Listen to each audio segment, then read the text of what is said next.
Cuando los primeros combates comenzaron en Bakhmut, a mediados de 2022, pocos imaginaron que ese nombre terminaría convertido en sinónimo de desgaste absoluto.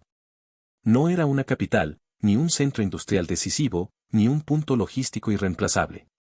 Sin embargo, desde el primer día, la ciudad comenzó a consumir hombres, munición y tiempo a una escala que superó cualquier cálculo inicial. Bakhmut no prometía una victoria rápida, prometía algo peor, una batalla interminable. El contexto era la fase más cruda de la guerra ruso-ucraniana. Tras el fracaso de las ofensivas relámpago iniciales, el frente oriental se había transformado en una guerra de desgaste. Las líneas avanzaban metros, no kilómetros. En ese escenario, Bakhmut adquirió un valor simbólico y operativo desproporcionado. Para Rusia, tomarla significaba demostrar avance.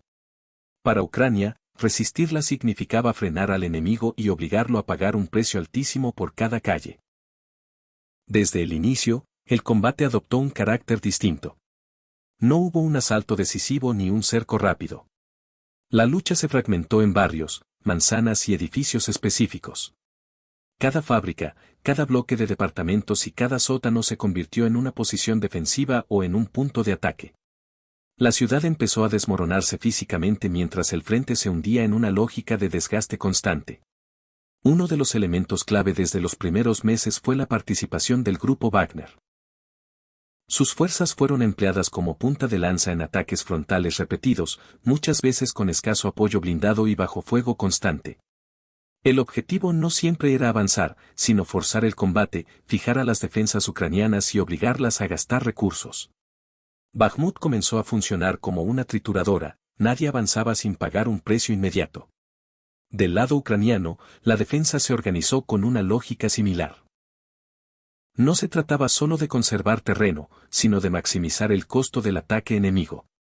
Posiciones escalonadas, francotiradores, drones de observación y artillería de precisión convirtieron cada avance ruso en una operación lenta y sangrienta. Incluso cuando se perdían sectores, el repliegue se hacía a nuevas líneas preparadas, obligando a repetir el proceso una y otra vez. El resultado fue una batalla sin pausas claras. No existían días tranquilos ni retaguardias seguras. Las rotaciones de tropas se hacían bajo fuego. Las evacuaciones médicas eran incompletas o imposibles. El barro del otoño y el frío del invierno agravaron una situación ya crítica. Bakhmut no solo mataba por balas o explosiones, también por agotamiento, estrés y exposición constante. Con el paso de las semanas, la ciudad dejó de existir como espacio urbano reconocible. Edificios reducidos a esqueletos, calles convertidas en cráteres y un paisaje lunar donde la orientación misma se volvía difícil. Combatir allí significaba perder referencias, moverse entre ruinas idénticas y asumir que cualquier punto podía estar observado o minado. La ciudad ya no ofrecía refugio, ofrecía solo desgaste. Aún así, ambos bandos continuaron enviando refuerzos. No porque Bakhmut garantizara una victoria estratégica decisiva, sino porque retirarse significaba ceder iniciativa y admitir desgaste propio. La batalla empezó a adquirir una lógica autónoma, casi independiente del resto del frente. Bakhmut devoraba soldados porque ninguno de los dos lados estaba dispuesto a dejar de alimentarla. Desde el primer día, quedó claro que no sería una batalla rápida ni limpia. Sería una acumulación de pérdidas, una suma constante de bajas que no producía avances claros.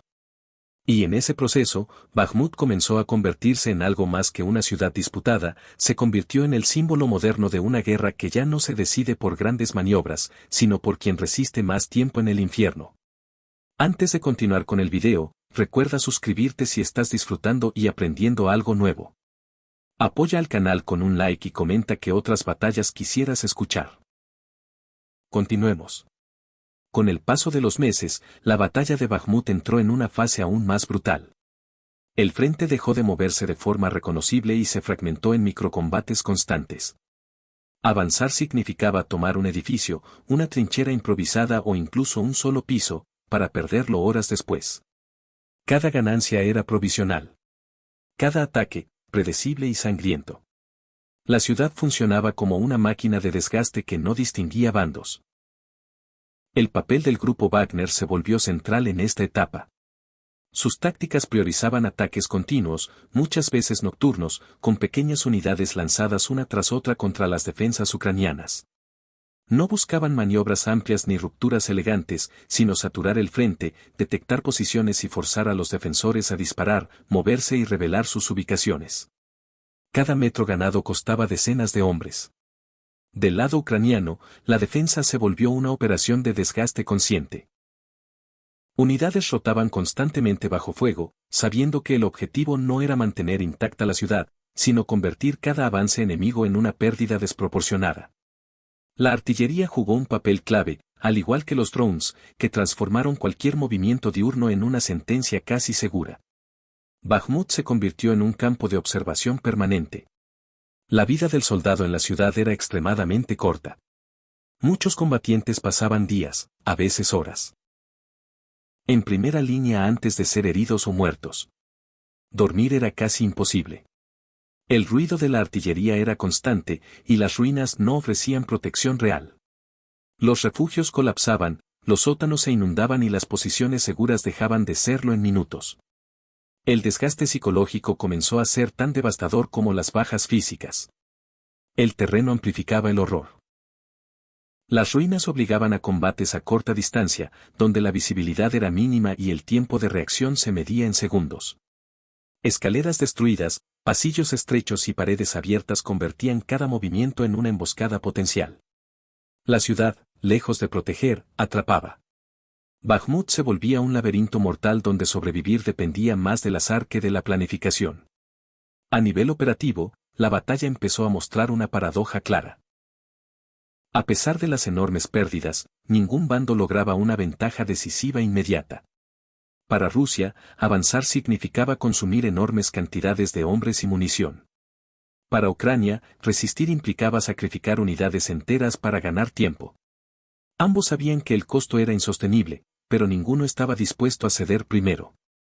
Con el invierno, las condiciones empeoraron aún más. El frío, la humedad y el barro convirtieron la logística en un problema constante. Evacuar heridos se volvió extremadamente difícil. Muchos morían antes de llegar a un punto médico. Las rotaciones se retrasaban.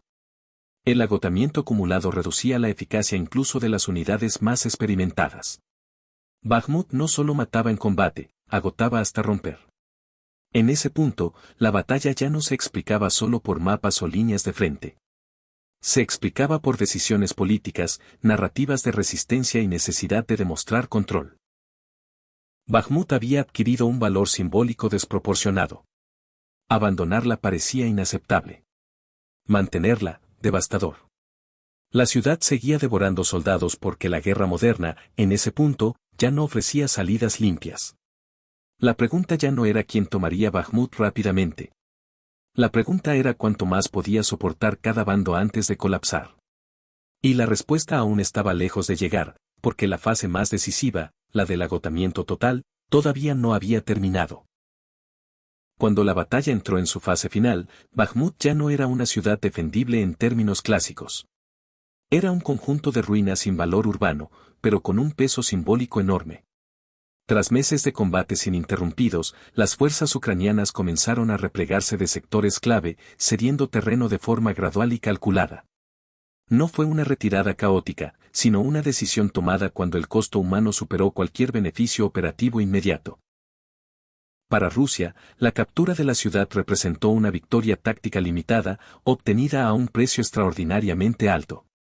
El grupo Wagner anunció el control del área tras sufrir pérdidas masivas, lo que evidenció la lógica de la batalla. Avanzar no significó preservar fuerzas, sino consumirlas.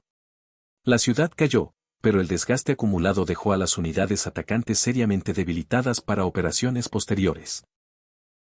Desde el punto de vista ucraniano, la defensa prolongada cumplió su objetivo principal, fijar fuerzas enemigas durante meses, degradar su capacidad ofensiva y ganar tiempo para preparar otras líneas. Bakhmut no se sostuvo para conservarla intacta, sino para convertirla en un sumidero de recursos del enemigo. En ese sentido, la retirada no fue una derrota súbita, sino el cierre de una fase de desgaste extremo. El saldo humano fue devastador. Miles de bajas, heridos imposibles de evacuar a tiempo y combatientes exhaustos física y psicológicamente. La ciudad se transformó en un recordatorio crudo de la guerra moderna, avances mínimos logrados a costa de sacrificios desproporcionados. Bakhmut devoró soldados porque ambos bandos aceptaron esa lógica durante demasiado tiempo. Estratégicamente, la batalla no resolvió el conflicto ni produjo un quiebre decisivo del frente. Sí dejó lecciones claras. El combate urbano prolongado, sin superioridad clara ni maniobra decisiva, tiende a convertirse en una trituradora de fuerzas. Bakhmut demostró que, en la guerra contemporánea, el simbolismo puede arrastrar a decisiones operativas extremadamente costosas. Hoy, Bakhmut permanece como un paisaje arrasado y un nombre cargado de significado. No por lo que se ganó allí, sino por lo que se perdió. Desde el primer día hasta el último, la ciudad confirmó una verdad incómoda. Cuando una batalla se convierte en fin en sí misma, deja de producir victorias y empieza a producir solo desgaste. En ese sentido, Bakhmut no fue conquistada, fue consumida. Gracias por llegar hasta el final del video. Si te gustó no olvides suscribirte para apoyar al canal y continuar con más batallas olvidadas. Hasta el siguiente video.